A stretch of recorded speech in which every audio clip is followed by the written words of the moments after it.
বর্তমান সময়ের মানুষ এতটা নিচে নাইমা গেছে, তারা সামান্য লাইক ভিউর জন্য তাদের মা বাবার কসম কাটতেও একটু দ্বিধাবোধ করে না।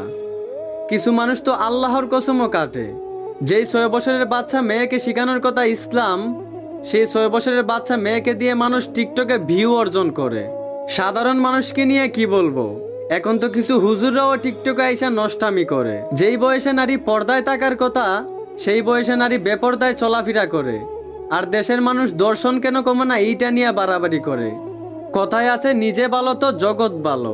জন্মগতভাবেই আল্লাহ নারীর প্রতি পুরুষের আকর্ষণ দিয়েছেন, তাই আল্লাহ নারীদেরকে পর্দার বিধান দিয়েছেন।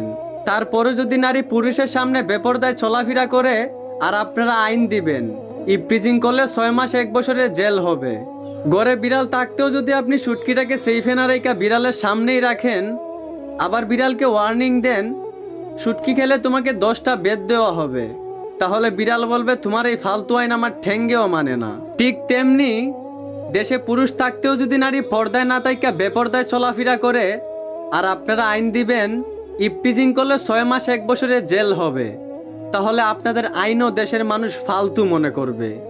কথাগুলো বুঝে থাকলে ধন্যবাদ।